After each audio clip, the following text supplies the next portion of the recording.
Nunca mejor dicho la palabra constructiva, porque hablamos de misteriosos constructores, los de las pirámides de Gizeh. Parece mentira el misterio que tienen estos monumentos, sean lo que sean, que repentinamente esta semana todos los periódicos del mundo han llevado de nuevo a las pirámides a sus portadas. Tengo sobre mi mesa periódicos árabes de otros países, periódicos por supuesto de España, que hablaban de la pirámide de Keops se niega a revelar su enigma. Así lo decía la edición de ayer del País. ¿Qué ha ocurrido en Egipto para que la información vuelva a dar la vuelta al mundo? Pues sencillamente que un robot llamado Pyramid Rover, con la increíble cobertura de National Geographic, se ha metido en las entrañas de esta construcción intentando llegar a uno de los grandes enigmas que han guardado la pirámide de Keops, que era la llamada cámara secreta, puerta de Gantenbrink. Vamos a hablar hoy de todo ello. Y vamos a hablar en Milenio 3 porque hemos sido el único programa que teníamos allí un corresponsal viviendo todo eso minuto a minuto, segundo a segundo, y ya conectamos con él la semana pasada. Francisco Contreras ha llegado, pues bueno, prácticamente está con las maletas en el estudio 1 de la cadena SER en Madrid. Francisco, buenas noches, amigo. Recién llegado. Buenas noches, Iker. Buenas noches a todos los oyentes de Milenio 3. Una experiencia, imagino, magnífica estar allí viviendo lo que parecía iba a ser, o ha sido, ahora nos explicaron los expertos, un auténtico hallazgo. Imborrable, una experiencia fantástica, emocionante, increíble, indescriptible. Costaría mucho volver a verbalizar todas las emociones que se sentían en aquel momento, tanto a nivel profesional como a nivel personal, ¿no? Son de esas experiencias, de esas aventuras dedicadas al mundo del misterio que dejan huella, sin lugar a dudas. El Pyramid Rover era un robot, es un robot de pequeño tamaño, porque hay que visualizar un poco el conducto del que hablamos, un conducto ascendente que no se sabe muy bien qué sentido tiene, en mitad de esta construcción de lo que íbamos a hablar, y que al final, en el año 93, Rudolf Gantenbrink, un prestigioso ingeniero, descubrió que se frenaba por una puerta, como ha contado Carlos Barroso en esta introducción. Una puerta que no sabemos a dónde va ni de dónde viene, y sobre todo qué contiene en su interior. En el año 93, toda aquella investigación, tampoco sabemos bien por qué, se clausuró, no continuó, hubo un montón de enigmas revoloteando aquella historia. Y después de 10 años, tampoco sabemos por qué, una década después prácticamente, el gobierno egipcio y National Geographic abren esa puerta y se encuentran con un gran misterio. Un misterio del que vamos a hablar, y un gran misterio que es en sí la vida, la construcción, el ejemplo increíble de tecnología e ingeniería que está levantado en el desierto. Y para eso nos hemos juntado alrededor de esta mesa llena de cuadernos, papeles, anotaciones, billetes de avión. Los viajeros, los expertos, los que conocen Egipto a la perfección, nos van a contar por qué de ese misterio, qué se oculta o qué se cuece en las arenas del desierto. Y tenemos ya con nosotros también, a mi izquierda, a don Javier Sierra, compañero de este programa, que sigue muy de cerca todos los viajes, todas las historias en las que se embarca Milenio 3. Por vez primera, no era él el que estaba fuera de España transmitiendo con un micro de la SER. Javier, buenas noches. Hola, buenas noches. Muy brevemente, porque luego vamos a hablar con muchos expertos. Tú, desde luego, conoces, has publicado tu último libro, va sobre eso, El secreto egipcio de Napoleón, ni más ni menos. Eres un amante auténtico del país de los faraones. ¿Cómo se te queda el cuerpo con esta transmisión, que hay que decir que era, creo que para más de 100 países, para todo el mundo, una expectación tremenda? El robot por fin entraba en la cámara secreta. A ti, no sé, ¿qué titular podrías darnos de todo lo que ha pasado? Bueno, yo el titular que le pondría a esta historia es Expectación, el misterio continúa. Y pondría este titular después de analizar un poco su historia. Hay 3 fechas clave en este asunto a tener muy en cuenta y que la prensa en general ha obviado. La primera es en 1872. Hasta 1872 esos canales no existían. Fueron los hermanos Dixon los que, buscando una cámara secreta, ellos estaban convencidos de encontrar un tesoro dentro de la cámara de la reina, golpeando en la pared, dieron con 2 zonas huecas. 2, no una. Una en la pared sur, que es la que ha explorado National Geographic y que ha transmitido estas imágenes, y otra idéntica en la pared norte. Esa es la primera fecha. La segunda fecha importante de esta historia es en 1993, cuando Rudolf Gantenbrink consigue burlar a los ingenieros que construyeron la pirámide. Demostró 2 cosas. Primero, que aquellas cavidades que habían descubierto los hermanos Dixon en 1872 no eran un accidente en la pirámide, es decir, era una obra de ingeniería hecha ex profeso que se adentraba mucho dentro del monumento, 60 y tantos metros dentro del monumento, la que se exploró en el lado sur al completo, y la del lado norte no se pudo completar la exploración porque había una barra metálica utilizada también por otros exploradores de la pirámide que intentaron raspar allí y se quedaron con la barra dentro, y por lo tanto el robot no pudo salvar ese obstáculo y no se sabe dónde va a parar, ni si va a dar a otra cámara secreta o a otra puertezuela secreta, no lo sabemos sencillamente. Y la tercera fecha es esta, del 2002, cuando National Geographic, siguiendo los pasos del año 93, llega hasta la puerta de Gantenbrink, a la puerta del canal sur, del lado sur, de la pared sur de la Cámara de la Reina, la perfora y encuentra otra puerta. Ahora, tú te preguntabas antes por qué se produce todo esto. Yo creo que la respuesta, y creo que esto debería ser objeto de discusión en esta mesa esta noche, es ni más ni menos que un personaje, que es el doctor Zahi Hawass. Zahi Hawass pone en marcha todo el mecanismo con National Geographic para hacer esta exploración justo unos meses después de que sea nombrado el máximo responsable del Consejo Superior de Antigüedades en Egipto. Es decir, cuando él tiene el dominio, la potestad de decidir cuándo se puede hacer una excavación o una exploración y cuándo no, decide hacer esto. Y decide hacerlo, y yo creo que este es el punto, el turning point que dicen los ingleses, el punto clave, en el momento y para, digamos, contraatacar a toda la gente que en estos últimos años había hecho especulaciones sobre esa portezuela. Es decir, es un ataque personal, yo creo, en muchos aspectos, y lo han demostrado las declaraciones de Hawass, contra Rudolf Gantenbrink, contra Robert Bauval, Graham Hancock y toda la gente que había especulado sobre qué había detrás de la puerta. Un tremendo follón, Javier, a nivel de los que, repito, sabéis de Egipto, yo simplemente he sido un viajero más a ese país maravilloso. La gente se preguntará por qué hay tantos misterios en torno a esas construcciones, por qué 4.500 o 5.000 o los que sean años después seguimos hablando de ellas y cómo son capaces con esa fuerza increíble de volver a la palestra de la actualidad. Manuel Delgado es nuestro tercer invitado en esta mesa. Vamos a tener más y os aseguro que habrá sorpresas, que ha viajado unas 50 veces a Egipto, ni más ni menos, y que conoce muy bien a este personaje que de alguna forma ha vuelto a la palestra, Gantenbrink. Ese personaje, ese ingeniero, que en el año 93 se encuentra con una puerta, hay que dejarlo muy claro, o lo que parece ser una puerta, que conduce hacia algún lado que quizás nos mostraría un lugar, una cámara, lo que sea, que podría cambiar la historia. Manuel Delgado, buenas noches. ¿Y quién es Gantenbrink? Hola, muy buenas noches. Como ha dicho Javier, Gantenbrink es el ingeniero que es contratado por el señor Stadelmann, que en aquella época, en el año 93, dirigía el Instituto Arqueológico Alemán del Cairo, y son los encargados de limpiar los 4 canales de ventilación, los 2 que había en la Cámara del Rey y los 2 de la Cámara de la Reina. Los millones de turistas que hemos ido a Egipto, lógicamente por la sudoración y sobre todo por la respiración, estábamos impregnando de sales toda la pirámide, y la verdad es que todas las rocas estaban sufriendo muchísimo. Entonces, en el año 1992 se hizo la primera exploración de los canales de la Cámara del Rey. Se consiguieron limpiar y en los 2 canales se pusieron una serie de ventiladores que empezaron a dotar a la pirámide de un aire más o menos renovado, ¿no? Actualmente los accesos a la pirámide se han restringido a 2 grupos de 150 personas, uno a las 9 de la mañana y otro a la 1:30, con lo cual también se preserva mucho la pirámide. En el año 93 es cuando Rudolf Gantenbrink vuelve con sus exploraciones a la Cámara de la Reina. Hasta entonces solamente los hermanos Dixon pues habían abierto los huecos, y Petrie, que fue el gran mensurador de la Gran Pirámide, había logrado meter una serie de palos, ¿no?, que los iba uniendo, y había llegado hasta una profundidad de los 9 metros. Hasta el año 93 no se sabía que esos canales llegaban más allá de los 9 metros, hasta que Rudolf Gantenbrink metió uno de estos robots y consiguió llegar a una distancia de 60 y tantos metros, que fue cuando descubrió por la puerta esa misteriosa puerta. Uno se encuentra, y todo el equipo nos encontramos, Katia Rocha, Carmen Porter, Carlos Barroso, Elena Sánchez, nuestra técnico hoy, llevando los mandos firmemente de esta nave de misterio y comunicación. Nos encontramos muy a gusto entre gente que sabe tanto de ese país que nos fascina. Pero quédense con ese nombre, ¿verdad? Gantenbrink. Volvemos en un momento. Un viaje en busca del misterio.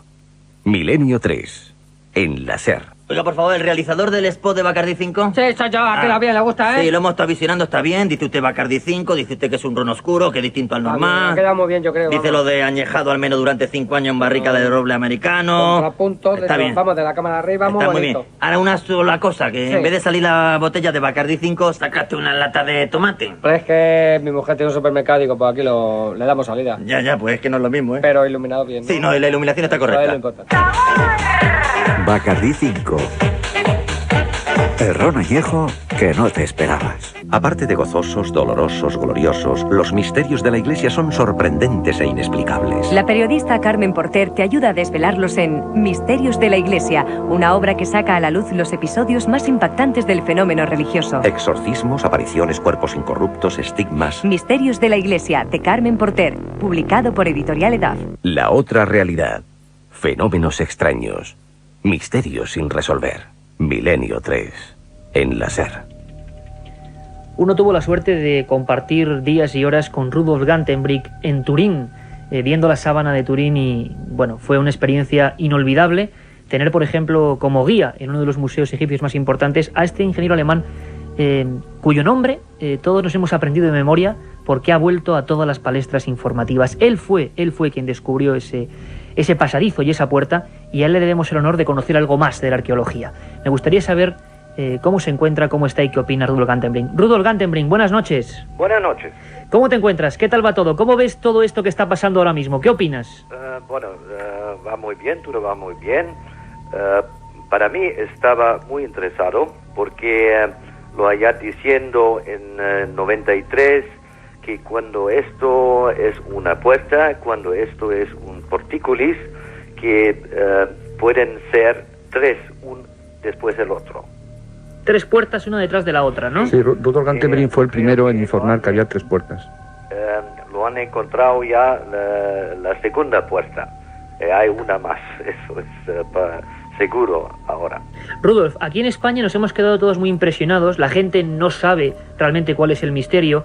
Incluso ha habido un poquito de tristeza o decepción porque la gente pensaba que ese robot iba a entrar, pues no sé, a una sala gigante con sarcófagos, con tesoros, y lo que vimos, lo que las imágenes, que no lo hemos dicho todavía, de National Geographic nos mostró, es una oscuridad, una especie de cámara. Rudolf, por lo que tú sabes, ¿qué puede ser eso? ¿Qué se ha encontrado ahora mismo? ¿Qué puede haber detrás de esa tercera puerta? Bueno, eso es muy claro que es una segunda puerta. Lo ha visto ya las imágenes. Es un poco complicado porque es un objetivo que es no muy lejos de la puerta, entonces lo vemos ya unas golpes de tratamiento, pero eso también lo ves en las imágenes míos muy cerca.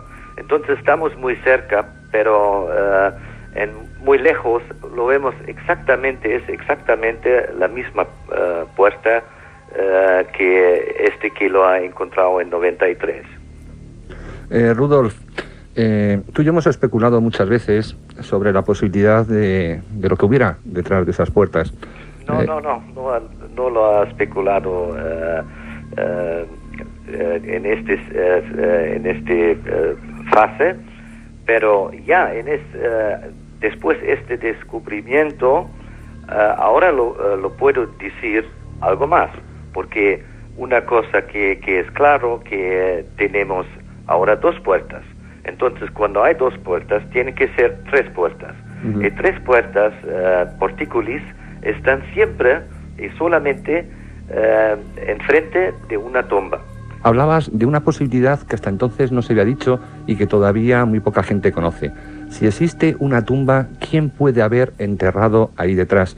Y la verdad es que lo que nos vas a comentar en este momento, que a nosotros ya nos has contado hace algunos años, es una primicia, sobre todo para España, no sé si para el resto del mundo, pero la verdad es que tu hipótesis cada vez va resultando más interesante. ¿Nos puedes decir, para todos los oyentes de Milenio 3, cuál es tu hipótesis de quién está enterrado detrás de esas tres puertas, la primera de las cuales lleva tu nombre para la historia?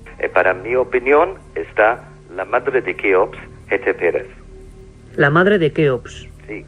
Esto explicaría, porque hay que tener en cuenta que la Gran Pirámide es la única pirámide que hay en Egipto donde existen estos mal llamados canales de ventilación. Entonces, si la madre de Keops estaría enterrada al final del canal sur de la Cámara de la Reina, ¿quién debería estar al final del canal norte de la Cámara de la Reina? Para mi opinión es una pequeña estatua de Osiris. Con lo cual... Pero eso para explicar por eso yo escribo un libro en este momento. Uh-huh. Es un poco complicado, pero tú lo conoces un poco, la historia de la tumba de GT Pérez, que lo han encontrado un sarcófago. Lo explicas un poco porque mi castellano es muy mal. No, pero se entiende muy bien, gracias. Sí. Tú lo explicas un poco que lo han encontrado el grupo de Reisner. Sí. La tumba que estaba sin el cuerpo. Efectivamente, lo que quieres decir es que en las pirámides, al lado de las pirámides satélites situadas en la cara oriental de la Gran Pirámide, se encuentra un pozo donde se encuentran Reisner, este arqueólogo, pues descubre los vasos canopes con los restos, con las vísceras de la madre de Keops, de Jeteferes. Se descubre también una especie de tesoro funerario donde existen joyas que aparecen allí, y eso prueba, por supuesto, que no ha habido violadores de tumba. Se encuentran algunos mobiliarios que están hoy en día expuestos en una sala del Museo del Cairo, como puede ser unas parihuelas para llevarla a ella en una especie de silla. Existe también, creo recordar, Javier, una especie como de tumbona. Existe también una serie de baúles. Existe también una especie, bueno, algunas cosas, sí, pero sí, no se encuentra el cuerpo. Y eso es algo que siempre ha llamado la atención. O sea, una cosa importante, Manolo, para que la gente... Se encuentra intacta. No hay ningún cuerpo de nadie dentro de la Gran Pirámide. Cuando se descubre, no se ha descubierto nunca ningún cuerpo concreto dentro de la pirámide, porque la gente es que no sabe esto. Claro. No, estamos hablando fuera de la pirámide, donde están las pirámides satélites. Ahí se encuentra un pozo que tiene todo el ajuar funerario de esa madre de la madre de Keops, de Jeteferes, pero no se encuentra la momia. Entonces, lo que quiere explicar Rudolf Gantenbrink es que estaba detrás de esa puerta. Si esa tumba estaba inviolada... tenemos que decir que la última teoría por qué no lo han encontrado el cuerpo es de Mark Lehner, es muy aceptado, sí, es que la momia estaba marcado para un tiempo en esta tumba. Lo que quiere decir Gantenbrink es que Keops fue la persona encargada de sacar a la madre de ahí para colocarla en la Gran Pirámide, ¿no, Rudolf? Exactamente, sí. Bueno, algo realmente espectacular, perdón un momento, Javier, pero hay que decir que estamos hablando con el verdadero descubridor, siempre hay que decirlo, de esa puerta que ahora ha dado la vuelta al mundo, que National Geographic ha abierto. Estamos hablando de Milenio 3 para toda España y para todo el mundo, con Rudolf Gantenbrink, que nos expone por vez primera aquí a todos los radioyentes esa teoría de lo que quizás dentro de 10, 15 años, no sé cuándo, se podrá descubrir o podremos saber. Javier Sierra, ¿querías comentar algo? Sí, yo le quisiera hacer una pregunta a Rudolf Gantenbrink. Buenas noches, Rudolf. Buenas noches. La pregunta es si tu teoría es correcta y se encuentra el cuerpo de GT Pérez, la momia de GT Pérez, en esa cámara secreta, entonces tenemos ya que deducir que efectivamente la Gran Pirámide es de Keops. ¿O no es así? No, es de Keops, porque lo conocemos, la cámara de Keops, conocemos el sarcófago de Keops, todo eso conocemos, pero es una tumba doble. ¿Una tumba doble? Exactamente. ¿De la madre y del hijo? De la madre y del hijo. Sí. Realmente impresionante. Me permitís, Rudolf Gantenbrink, es un placer y me gustaría solamente, estoy seguro, porque nos lo han preguntado muchas personas a través del correo electrónico. Una pregunta tiene todo el mundo en la cabeza, Rudolf, y ya para despedirnos. ¿Por qué demonios no seguiste las investigaciones en el año 93 y por qué se ha tardado 10 años en volver a abrir esa puerta? ¿Por qué no lo has hecho tú y por qué se han tardado 10 años? Bueno, eso lo tienes que preguntar el grupo, el Dr. Hawass, porque yo lo creo que esto estaba muy tonto porque tengo mucha experiencia y ahora lo vemos que... yo soy la única persona que ha hecho una prognosis que estaba correcto, porque lo diciendo ya en 93 que cuando esto es un particulis es muy probable que hay 3. Bueno, este prognosis estaba bien, ¿no? Lo hemos encontrado una otra puerta. Rudolf, la verdad es que ha sido un placer tenerte aquí con nosotros. Nos has dejado un poco helado. Estoy seguro que cientos de miles de personas en España van a empezar ahora a preguntarse muchas más cosas, porque tú ya anunciaste que había 3 puertas. Parece ser que la ciencia te da toda la razón y esperemos, quizá no sabemos cuándo, que ese gran secreto, podríamos llamar el secreto de Gantenbrink, el secreto de la pirámide, se descubra dentro de poco. Ha sido un placer. Muchas gracias por compartir tu sabiduría con nosotros y tus descubrimientos. Gracias, Rudolf. Gracias. Un viaje en busca del misterio. Milenio 3 en la SER. Din don din, din don din. Último aviso para el pasajero Gervasio Pons. Llevamos 20 minutos esperándole en el avión, juez, ya le vale, ¿no? Din don din. Aguante un poquito que me acabo de pedir un Bacardi 5, hombre. Din don din. Oiga, Gervasio, que ya está bien, ¿no? Din don din. Voy.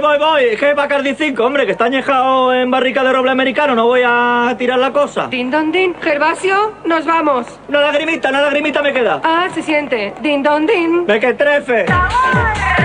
Bacardi 5.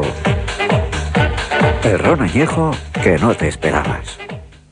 Una circunferencia de 1 metro. Me llegó a cegar los ojos y quedé casi inconsciente. Sobre el fenómeno ovni no existe término medio. O crees o no crees. En ambos casos, el libro Encuentros de Iker Jiménez resulta apasionante. Encuentros, la obra más completa sobre ovnis en España, desvela más de 300 casos y casi 400 fotografías. Y además incluye un CD con 80 minutos de reveladores testimonios. Encuentros de Iker Jiménez, publicado por editorial EDAF. La otra realidad. Fenómenos extraños. Misterios sin resolver. Milenio 3. En la SER. Más misterios que nunca y más arqueología prohibida que nunca. Rudolf Gantenbrink descubrió en el año 93 ese pasadizo y bueno, no sabemos por qué, pero hasta una década después no se ha vuelto a abrir. Y cuando se ha abierto parece ser que se le tiene que dar la razón. Francisco Contreras estuvo allí viendo esa apertura. Hicimos un programa especial a las 4 de la madrugada viviendo en vivo con Roberto Sánchez todo lo que pasaba desde ese lugar del Cairo. Tú personalmente te quedas con una sensación... Tenemos incluso, Francisco, un documento, y quizás nuestra técnica Elena Sánchez puede poner ese documento. Este es el momento, y ahora nos va a explicar Francisco, en que el robot entra dentro, rompe ese bloque y entra dentro de la, vamos a llamar, cámara secreta o subcámara, o como ahora nos expliquen, y lo que ocurría en el Hotel Mena House con periodistas de todo el mundo, entre ellos, por supuesto, Francisco Contreras. Esta era la sensación del momento. Francisco, ahora es el momento en que toda la gente... Este fue el gran momento de la noche, que todo el mundo esperaba. Se está haciendo público el momento en que ese pirámide rover entra dentro. Había alrededor de unos 40-45 medios de comunicación acreditados. La cadena SER, Milenio 3, era el único español, junto con Más Allá, a nivel de prensa escrita. Y la verdad porque es que tú ibas para Más Allá y para la cadena SER. Efectivamente, hay que decirlo, hay que ser justos. Y fue un momento colosal, indiscutible y pocas veces he visto algo así, ¿no? La expectación era de tal magnitud, es decir, la gente esperaba algo tan grandioso al otro lado de la puerta de Gantenbrink que nadie esperaba llevarse un chasco así. Absolutamente ¿Por qué nadie. chasco? ¿Qué es lo que se ve, Francisco? Es decir, haznos un poco la fotografía. Ese robot sube los 65 metros, creo que son, y rompe el taladro y entra. El canal, efectivamente, lo decía antes Javier y Manolo, mide 65 metros. El Pyramid Rover ascendió poco a poco, y además se vieron pequeñas pantallas de cómo iba ascendiendo esos 65 metros. El tamaño del canal de ventilación es de 15 por 20 centímetros. Iba poquito a poquito subiendo, mientras hacían otras conexiones simultáneas con el cementerio de los trabajadores, donde iban a abrir un sarcófago con 4.500 años de antigüedad, y hacían pequeñas introducciones a modo de Indiana Jones, presentando a Zai Hawass, del cual luego hablaremos, a modo de Indiana Jones, que además daba vergüenza a veces ver cómo Hawass se movía pegando saltos entre las tumbas. Hawass hay que decir que es el jefazo allí en las pirámides, más o menos, para que la gente lo entienda. Pyramid Rover ascendía poco a poco, y justo en el momento en el que se topó con la losa de Gantenbrink ya descubrimos algo que nos dejó anonadados, y es que habían taladrado esa losa. ¿Cuándo lo habían hecho? Yo especulo... Un poco de histeria arqueológica, ¿no? Meter un trépano ahí, no había sí, otra porque forma, ¿no? Las noticias que teníamos todos, incluidos los medios de comunicación allí, es que había una fibra óptica con una cámara de vídeo que se iba a introducir por la grieta que hay en la parte derecha, en la parte inferior derecha. Nadie se esperaba en absoluto que fueran capaces de taladrar esa losa, entre otra serie de cosas, porque eso ya pone incógnitas sobre la mesa. Para taladrar una losa ya han tenido que medir qué puede medir esa losa. Es decir, esto empieza a generar ya especulaciones. Por ejemplo... ¿Y qué se ve, Francisco? ¿Qué es lo que veis allí en el Mena House? El agujero que ya habían taladrado, y la cámara que portaba el Pyramid Rover era una especie de bastón, un periscopio, un catalejo de unos 50-60 centímetros de largo. Se introduce, la imagen es increíble porque ves cómo va atravesando esa losa de color blanquecino. Hay un momento pleno de oscuridad. ¿Qué es la cámara, eso, lo que haya? Ahí se hizo completamente el silencio. Yo creo que todos en esa sala, en la sala Califa, teníamos el corazón en un puño, y de repente aparece un fogonazo de luz, primero muy tenue, pero luego un gran fogonazo de luz que nos muestra otra puerta. Ese momento el que hemos escuchado es cuando los más de 40-45 medios de comunicación pegábamos una gran exclamación diciendo ¡oh, qué es esto! Porque yo creo que todos, en definitiva, esperábamos algo más. Fran Contreras, a mí me gustaría hacerte una pregunta que creo que es importante para luego desarrollar un poco el diálogo. La cámara se introduce, se ve esa segunda losa blanca, que es como originalmente debía ser toda la Gran Pirámide, que ahora está un poco más erosionada, digamos, por el correr de los años y las circunstancias meteorológicas. Pero hay unas declaraciones del doctor Hawass, inmediatamente posteriores, que las reproducen todos los medios de comunicación y las agencias de prensa del mundo, donde él dice textualmente que sobre esa losa hay huellas dactilares, y que esas huellas dactilares demuestran que los egipcios construyeron las pirámides, que no fue ningún ser sobrenatural ni nada por el estilo. Mi pregunta es, y tiene toda la mala intención del mundo porque tengo algunos datos añadidos a esto que me gustaría comentaros después, ¿tú viste esas huellas dactilares? ¿Las vio algún medio de comunicación?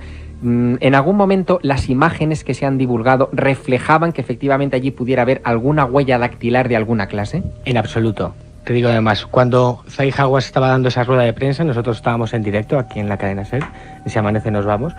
Yo intenté traducir partes de esa rueda de prensa. ¿Escuchaste estas declaraciones? Se escuchaban esas, y te puedo asegurar que he visto 2 o 3 veces más en diferentes canales de televisión, entre ellos La Egipcia, las imágenes, y en ningún momento se ve ninguna huella dactilar. Es más, si quieres te hago una breve descripción de lo que parece ahí.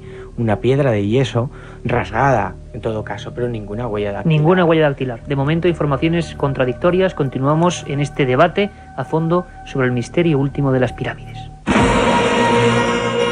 Un viaje en busca del misterio. Milenio 3, en la SER. Continuamos aquí, Milenio 3, en este programa especial, abordando todo lo que ha ocurrido en Egipto y de lo que se han hecho eco todos los medios de comunicación nacionales e internacionales. Y hablábamos incluso con el ingeniero Rudolf Gantenbrink, descubridor de esas misteriosas puertas que conducen, vaya ustedes a saber a dónde. Manuel Delgado, ¿tenías alguna intención de decir algo sobre lo que nos ha comentado Gantenbrink? ¿Tú cómo se te queda el cuerpo? ¿Tú sabías? ¿Tenías mucho contacto con él? Claro, para los que somos un poco profanos, ¿no? Lo que nos ha dicho es una tremenda herejía, puede tener algo de certeza científica, ¿lo admite eso la ciencia? Que haya una... Hombre, Rudolf Gantenbrink no es amante de los misterios, o sea que él y yo tenemos nuestros puntos de vista diferentes. Yo opino que la pirámide no tiene la antigüedad que se le atribuye a la arqueología, sino que es muy anterior.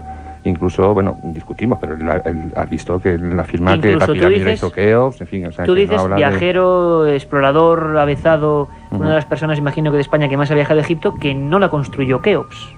No, es una hipótesis de trabajo. Es una hipótesis, que estaba antes. Todavía existe un gran problema entre asimilar lo que sabemos que son las herramientas de los egipcios de la Cuarta Dinastía con las obras que existen allí en la pirámide. Existen unos taladros, unas perforaciones que es imposible incluso para la tecnología actual. Existen unos cortes de piedra hechos con sierra que es imposible que lo construyeran con cobre. Es decir, el mover 3 millones de bloques de piedra en el periodo de vida de Keops. Es decir, existen muchísimas preguntas todavía sin respuestas en la pirámide, ¿no? Y el atribuir la pirámide a Keops me parece que en este momento es simplemente una hipótesis más de las muchas que hay, ¿no?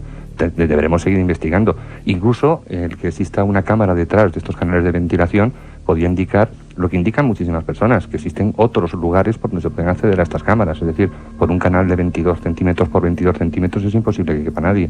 Lo que pasa es que a la cámara de arriba sí se puede acceder. Hay que tener en cuenta que por estos canales habría que recorrer 65 metros para llegar a esa cámara, pero desde la parte de fuera tan solo hay que recorrer 15 metros. Y entonces, bueno, aquella gente sabemos que sabían perforar perfectamente y sabían que se podía llegar a otros lugares. Es decir, el que existan cámaras dentro de la Gran Pirámide no implican que aquellas personas que las construyeron fueron los constructores de la Gran Pirámide. Claro, pero lo que ocurre, Manuel, y quizá lo que la gente, los miles de personas que nos siguen ahora y que no se ven de esto, están diciendo, bueno, pero en las pirámides no había sarcófagos, tumbas, no se enterraban los reyes. Bueno, hay teorías para todos los gustos y bastante inquietantes, teoría, ¿no? El sarcófago, por ejemplo, de la Cámara del Rey está sin acabar, por ejemplo, ¿no? Además, no existe un solo jeroglífico dentro de la Gran Pirámide. Existen problemas, por ejemplo, cuando valoras, porque no solamente la Gran Pirámide, son las 3 pirámides que hay en Giza, ¿no? Cuando la pirámide de Kefren, en su interior no existe el más mínimo jeroglífico. En cambio, sabemos que la tumba de Merizag, la esposa de Kefren, está absolutamente repleta de jeroglíficos. Claro, extraña, estamos ¿no? viendo que existen dos concepciones absolutamente extraña distintas. Que si fueran tumbas, tal y como nos han enseñado los libros de texto, pues no dejaran prácticamente ninguna seña con lo vanidosos que debían ser esos faraones, ¿no? Yo creo que bueno, la conversación, no sé si os apetece que la dirijamos por este lado, ¿no? Pero en primer lugar... Os pediría un momento, por favor, Manuel, porque para acabar un poco la polémica de lo que ha pasado estos días, porque y haremos más de un programa sobre la pirámide, y ojalá hagamos uno desde allí. Pero para acabar, y volvéis a opinar libremente, porque esto ya nos penetramos, nunca mejor dicho, en lo que es el misterio de la propia pirámide en sí, ¿no? Pero para acabar, como decía, con la polémica de ese robot, ese túnel que pasa, me gustaría contar con la opinión también de un buen amigo, Nacho Ares, director de la prestigiosa revista de arqueología, que nos decía lo siguiente. Sin embargo, aunque si bien es cierto que como pudimos ver todos en directo, no había ni ninguna escultura, ni ningún texto, ni ningún papiro, ni ningún tesoro relacionado con la pirámide, no es menos cierto que desde el punto de vista arqueológico el hallazgo de otra puerta sí que nos acerca más a una realidad egiptológica mucho más cercana a lo que es la arquitectura propia de este tipo de cámaras secretas, entre comillas, que había en los monumentos en Egipto. Es decir, es muy posible que si nosotros perforamos esta segunda puerta incluso haya una tercera, y detrás de esta tercera una cámara en donde seguramente una especie de cenotafio o una habitación ritual podemos encontrar, ahí podemos especular, pues abriendo posibilidades a que sea una tumba cenotafio de Keops o de alguna otra persona relacionada con la Gran Pirámide.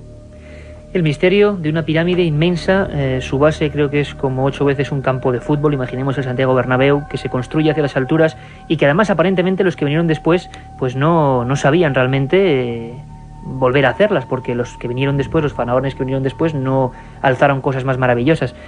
Oíamos a Nacho Ares, director de la revista de arqueología, y todos repiten, y yo me pongo siempre desde el punto de vista del periodista, que le interesa lo que vosotros expertos sabéis, ¿por qué hablan siempre, Javier, de 3 puertas? Nacho decía, se ha descubierto otra, entonces hay 3. ¿El 3 tiene algún significado concreto? Bueno, hay una cosa que es muy interesante, y es que si realmente son 3 puertas las que hay en ese canal sur de la Cámara de la Reina, en realidad se está repitiendo un patrón que está dentro ya de la Gran Pirámide. Es decir, antes de acceder a la Cámara del Rey, lo que existían eran 3 portezuelas de granito que caían a peso, guiadas por 3 raíles. Hoy en día las portezuelas han desaparecido, los raíles se ven y se conoce la existencia de ese mecanismo. Pero esto, a mí me gustaría enfatizar una cosa que no se ha dicho. Toda esta información que nosotros estamos discutiendo aquí en este momento, incluyendo lo de las 3 puertas, la hipótesis de una cámara, la tumba que nos ha adelantado Rudolf Gantenbrink, que podía estar ahí como hipótesis de trabajo, todo esto no es sino la punta del iceberg y pequeña de toda la información que está cosechando National Geographic. Lo que se emitió por televisión a principios de esta semana, en realidad es simplemente el exponente visible de una campaña de investigación que lleva muchos días, incluso semanas y meses realizándose. Y es más, el pasado jueves estuvo en Madrid Mark Lehner, que es uno de los jefes ideológicos de todo este asunto, junto con el Dr. Hawass, arqueólogo norteamericano que lleva muchos años... La persona fuerte de National Geographic en este asunto. Efectivamente, desde el año 79 está trabajando en la meseta de Giza en múltiples facetas, incluyendo la Esfinge y las pirámides. Y Mark Lehner, yo le pregunté mucho sobre esta información que se ha escamoteado hasta ahora a los medios de comunicación y que National Geographic irá dosificando a su conveniencia, y le pregunté sobre este asunto, y él me dijo que el canal norte, el que está enfrente de la Cámara de la Reina, también había sido explorado. ¿También? No se ha llegado hasta el final porque tampoco se ha podido vencer ese obstáculo, pero aportaba un dato muy interesante. Parece que el canal norte se mueve en zigzag. Hay al menos 3 recodos antes de enfilar el ascenso, y esto es algo que se ha filmado en este momento. Es que tiene que evitar la Gran Galería. Sí. Además te puedo dar yo pruebas fehacientes de lo que está diciendo Javier. Que antes estaban haciendo exploraciones que nos han contado. Yo llegué al Cairo el sábado, el mismo domingo me pude colar, después de varios pericuetos, varias tramitaciones en la Cámara de la Reina, para ver cómo los propios ingenieros y técnicos de National Geographic preparaban ese programa y preparaban el Pyramid Rover que estaban llevando a cabo. Y fue espectacular ver filmaciones en las que se veía ya al Pyramid Rover ascender por esos 65 metros. Tú ten en cuenta que en agosto a las agencias... Además que es televisión, que había que tenerlo muy bien preparado, incluso técnicamente. Hay un montón de datos que se... Pero esto nos lleva a un territorio que no está valorado en la prensa, pero que quizá el bueno de Fran hay un montón de datos nos va a introducir que siembran dudas. Por ejemplo, en agosto a las agencias, a los medios de comunicación, se les dejó tocar y jugar con el Pyramid Rover. Eso me lo dijeron todos los compañeros que tenía en la sala Califa. A todos se les enseñó cómo ascendía el Pyramid Rover por esos 65 metros, con lo cual nadie deja tocar algo si no lo ha probado antes. Un día antes yo vi las filmaciones de las primeras pruebas. Es más, hablábamos del taladro. Vi la maqueta que habían utilizado y que iban a utilizar en pocas horas, si no esa misma noche del domingo, al día siguiente por la mañana, para hacer la prueba del taladro. El Pyramid Rover, ese pequeño robot, ¿Y cómo se ha quedado la llevaba gente un sensor allí? de conductividad para medir si los pomos de bronce tenían continuación al otro lado. Pero una Llevaba cosa, un GPR Francisco, para medir si había más, el grosor de las paredes del canal de ventilación, para saber si había más cámaras al otro lado. Llevaba un medidor de fuerza. Y una pregunta, Así, ¿cómo se sigue, queda, sigue. Francisco, cómo se queda la gente, cómo se quedan los periodistas que estáis allí en ese momento, que es lo que hemos vivido en la grabación, cuando solo ven una cosa negra, una especie de cámara, que yo tampoco sé muy bien qué tamaño tiene esa cámara? No, es el mismo conducto que vas a otra puerta. bloqueado por 3 puertas distintas. Ah, o sea, no hay algo intermedio. No hay cámara. Es el mismo conducto que hay tres hay un espacio de unos 50-60 centímetros que es exactamente igual a escala que el conducto que conduce a la cámara del rey. Es decir, que es un pasillo interrumpido por 3 puertas. Javier, por 2, decía Manuel Delgado, una de sus teorías, que para él Keops, y esto es tremendo, imagino, a nivel científico, como hipótesis de trabajo, por supuesto, una herejía, puede que no sea el constructor, sino que eso estaba de antes y digamos que la reutilizó o alguna cosa así, ¿no? Fue un usurpador, sí. Javier, ¿tú qué opinas? Bueno, eso es perfectamente plausible por lo que sabemos del antiguo Egipto, es decir, los antiguos egipcios eran expertos en reutilizar, en esa especie de reciclaje de monumentos, que algunas veces se hacía incluso con el beneplácito de la población. No hay más que recordar el templo de Abidos, por ejemplo, construido por Seti I, pues fue reutilizado, incluso las inscripciones con el nombre de Seti fueron tachadas o reexcavadas por Ramsés II, su hijo, y ahí aparecen esa especie de mezcla extraña, ¿no? En el caso de la Gran Pirámide, bueno, no tenemos pruebas, es una hipótesis, como dice Manolo, no tenemos pruebas ni en un sentido ni en otro, pero hay muchas cosas que no encajan en Giza con la cronología oficial, muchas. Una de ellas que aparentemente los de después no supieron igualar a la Gran Pirámide, ¿o qué? Primero que la Gran Pirámide, y en eso están de acuerdo los que dicen que es de Keops y los que dicen que es anterior a Keops, la Gran Pirámide es un monumento único en Egipto, es decir, no hay nada parecido, ninguna disposición interna de cámaras es ni remotamente similar, quizá con la excepción de la pirámide roja de Dashur, pero como casi excepción. Y otro de los elementos que lo hace único son los llamados canales de ventilación, que evidentemente no eran de ventilación. O sea, eso no se encuentra en ningún otro monumento y por lo tanto los egiptólogos están perdidos porque al no tener referencia de otras pirámides no saben lo que hay después, ni por qué se hicieron, ni para qué, ni nada por el estilo. Pero hay otro elemento que también juega mucho en este asunto y que sigue siendo objeto de agrias controversias, que se refiere a la Esfinge y a la erosión geológica de la Esfinge. La Esfinge tiene un grado de erosión tan alto que geólogos que la han estado estudiando en estos últimos 10 años sostienen que solamente es explicable por la pluviometría, por fuertes lluvias sobre la Esfinge que la fueron erosionando durante años y años. El problema es que en el 2500 a.C., hace 4500 años, en la meseta de Giza era una zona desértica ya y no llovía. Tenemos que remontarnos a épocas anteriores para explicar esa erosión acuática de la Esfinge y los geólogos hablan de 7000 años antes de Cristo, por lo menos. Eso rompe todas las cronologías. Absolutamente todas las cronologías. Egipto ¿no? No existía para los oficiales. egiptólogos. A mí me gustaría, porque prácticamente pues es una pena y vamos a tener que remontar este programa a otro debate mucho más profundo. Manuel Delgado me indica algo, pero preguntarte sobre todo, Manuel, ¿crees tú que el gran secreto, vamos a llamarlo así, de la pirámide y con ello quizá de esa cultura impresionante está dentro de este pasadizo, dentro de lo que está escarbando el robot o no? Yo creo que sí, pero también habrá muchísimas cosas más dentro de la Gran Pirámide. Es decir, si empezamos a valorar la cantidad de cámaras secretas que existen dentro de la Gran Pirámide, que han investigadores de todos los tiempos, incluso utilizando moderna tecnología, como por ejemplo la Universidad de Waseda, el doctor Yoshimura, como por ejemplo los arquitectos Lopion, el francés, como otras personas que han utilizado la microgravimetría dentro de la Gran Pirámide, están detectando dentro del monumento un montón de cámaras que darían veracidad a aquellas antiguas leyendas, a aquellas tradiciones que afirman que desde debajo de la Esfinge existiría una especie como de templo del que aparecerían unos pasadizos que irían a las 3 pirámides en una especie de ceremonias de iniciación, y que estos pasadizos recorrerían cámaras del interior de las pirámides a las que no se accede por los ramales actuales que existen. Date cuenta una cosa, la Gran Pirámide, la cámara más grande de la Gran Pirámide, la Cámara del Rey, mide 10 por 5 metros más o menos, ¿no? 50 metros cuadrados. Pues como esa cámara podría haber en toda la Gran Pirámide 10.000 por las proporciones del monumento. Es decir, estamos absolutamente perdidos. Lo que a mí me gustaría... Hay un terreno completamente desconocido, de piedra, que no se ha explorado para nada, ¿no? Absolutamente. Lo que a mí me gustaría, independientemente de que en otro programa valoremos un poco la Gran Pirámide y todas estas elucubraciones, hipótesis de trabajo, etcétera, sería un poco abandonar el tema este del robot con algo que creo que no está saliendo en los medios y que para mí es algo muy significativo, ¿no? Tengo aquí delante pues una revista en la que aparece una de las múltiples entrevistas que ha sacado el National Geographic, en la que aparecen unas afirmaciones del doctor G. Hawass, que dice una cosa, dice: estoy harto de arqueólogos aficionados que llegan y se ponen a investigar sin tener la capacidad ni la experiencia suficientes. Llevo años deseando saber lo que hay al otro lado de esta losa de piedra, pero necesitaba la colaboración de una institución seria y solvente para afrontar este proyecto. De esta frase que dice Hawass yo encuentro 4 grandes problemas y 4 cosas que no se atienen a la verdad. Primero, Rudolf Gantenbrink ofreció ya hace muchísimos años todo un equipo destinado a hacer arqueología científica. Y no le dejaron. Porque yo lo que he visto en la televisión y todo este show que ha puesto el National Geographic me parece una verdadera vergüenza. Primero, por la cantidad de...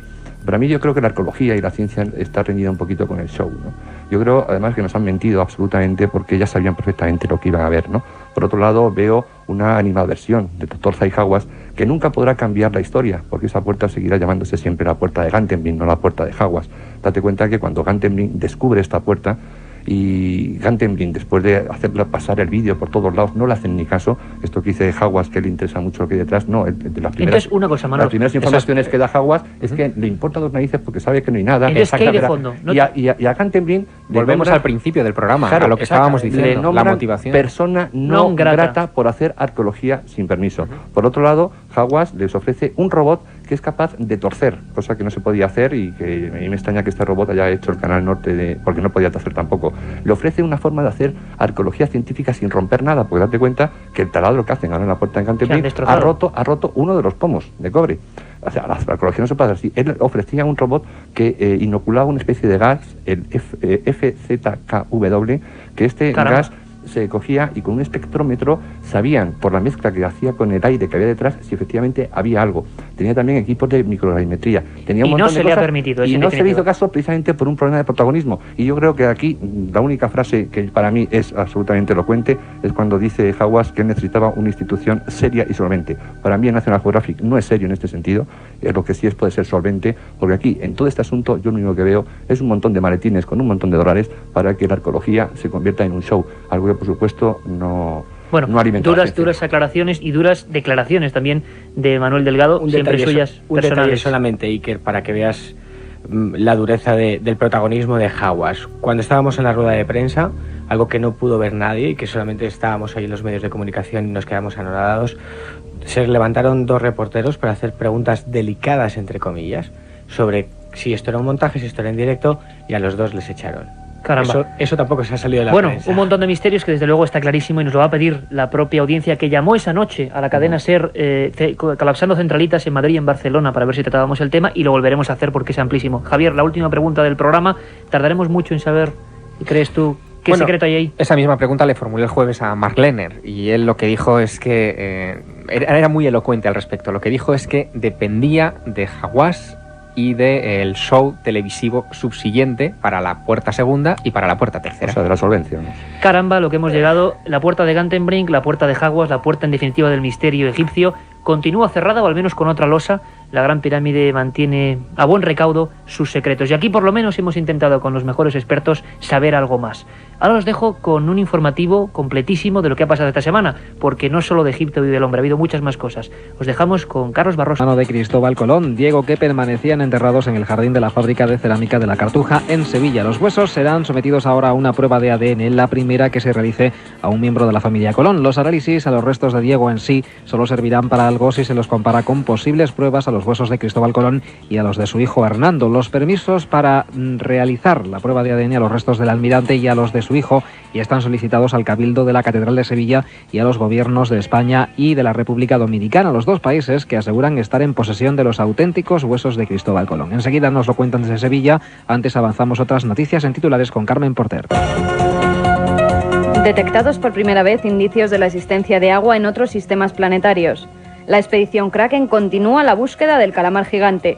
Nuevos descubrimientos sobre Otzi, el hombre de hielo. Un grupo de investigadores ha dado el primer paso para resolver el enigma del lugar en el que se encuentra enterrado Cristóbal Colón.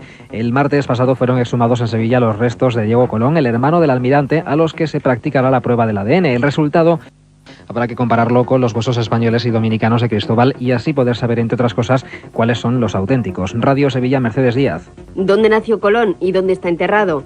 El martes, 2 trabajadores de la fábrica de cerámica Pigman de la Cartuja, en Sevilla, abrieron la pequeña urna de zinc donde están los restos de Diego, hermano de Cristóbal Colón, y es el primer paso para descubrirlo.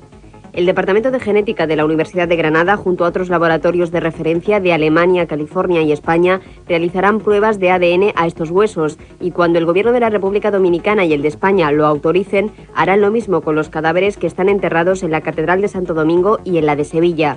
En la capital andaluza está enterrado su hijo, Hernando Colón, y según algunos historiadores, también el almirante. Otros mantienen que está en Santo Domingo. Así que comparando el ADN de estos cadáveres, se despejará la incógnita y también se podrá saber si Cristóbal Colón es hijo del mallorquín príncipe de Viana, porque el Departamento de Genética de la Universidad Granadina ya le ha realizado las pruebas de ADN a ese cuerpo. Varios astrónomos italianos han descubierto la existencia de agua en la atmósfera de algunos planetas fuera del sistema solar. Esta circunstancia aumentaría la posibilidad de que pueda existir vida extraterrestre. Carmen. El equipo italiano utilizó un radiotelescopio de 32 metros para buscar emisiones Maser de agua, que son las microondas que podrían indicar la existencia de agua en la atmósfera de un planeta. Y el resultado fue sorprendente, ya que encontraron emisiones de este tipo en 3 sistemas planetarios distintos. Según los astrónomos del Instituto de Ciencia Cósmica y Planetaria de Roma, esta es la primera vez que se detectan indicios de la presencia de una molécula prebiótica en un planeta extrasolar. También declararon que si se confirma que realmente hay agua, sería un descubrimiento histórico y el primer paso en la búsqueda de señales de vida en otros planetas. Los investigadores de la expedición Kraken, que partió hace 2 semanas por aguas del Cantábrico en busca del calamar gigante, continúan sus estudios marinos. De momento, el calamar no ha sido visto,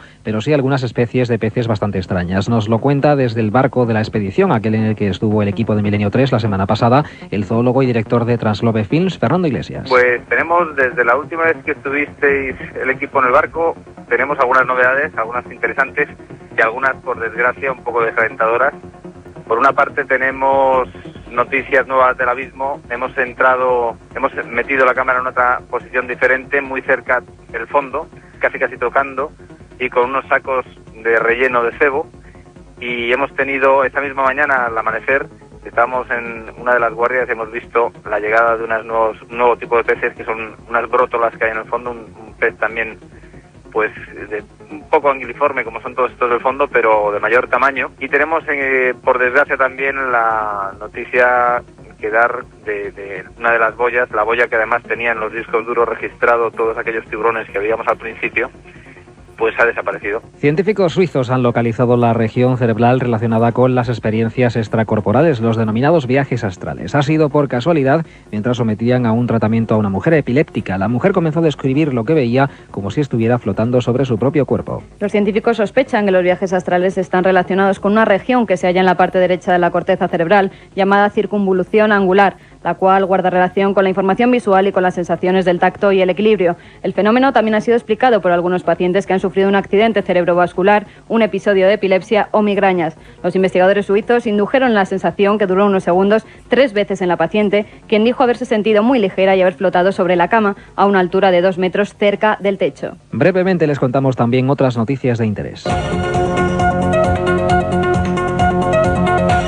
Investigadores italianos desvelan el menú de la última cena de Ötzi, el hombre de hace 5.000 años que fue hallado en los Alpes en 1991. El equipo de la Universidad de Camerino de Italia analizó los contenidos de su intestino grueso y delgado y hallaron pequeñas piezas de músculo de un venado rojo, así como residuos de granos. También encontraron polen, lo que sugiere que Ötzi pasó tiempo en un bosque antes de morir. Los científicos han asegurado que no murió en un ritual, sino que falleció a causa de la flecha que se le clavó en el omoplato de su hombro izquierdo, por lo que podría haber sido víctima de la rivalidad de otros cazadores de animales. Y la Tierra podría tener una segunda luna. Un aficionado en astronomía fue el que halló lo que podría ser una nueva luna para la Tierra. Los astrónomos en un principio especularon que podría tratarse de un pedazo de roca atraída por la gravedad de la Tierra o también chatarra de un cohete proveniente del espacio. Pero tras observarlo minuciosamente se dieron cuenta de que su posición no concuerda con ningún trozo de chatarra conocido hasta el momento. Si se descarta la posibilidad de que se trate de chatarra espacial y efectivamente es un cuerpo celeste, el J002E2 se convertiría en el tercer satélite natural de la Tierra. Es todo por esta semana. Las noticias de Milenio 3 regresan como siempre en 7 días.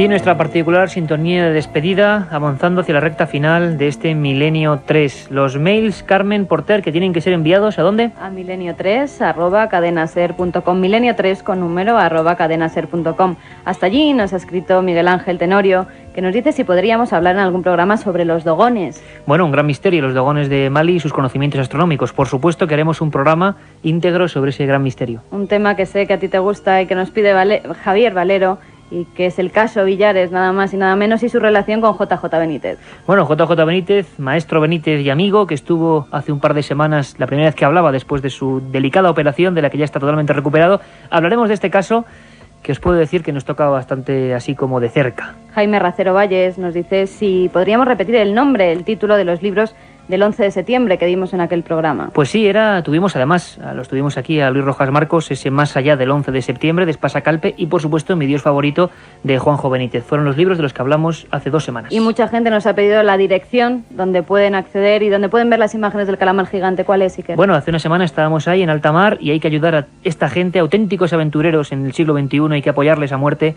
Traslobe Films y proyectokraken.com, ahí podéis escribir y bueno, lanzarles vuestro apoyo, vuestras sugerencias serán bien recibidas. Álvaro Romero nos pide un especial de espíritus, apariciones y poltergeist españoles. Bueno, pues lo habrá y con una información exclusiva, y hay que decirlo, vosotros lo habéis querido, luego son programas tremendamente tenebrosos pero apasionantes. Katia Rocha. Buenas noches. 91 532 45 32. Lo primero, repítelo. Lo primero, 91 532 45 32. Tuvimos un pequeño problema técnico con el contestador, ya está solucionado. Nos pueden llamar a este 91 532 45 32 o bien a la dirección de correo postal Gran Vía 32, octava.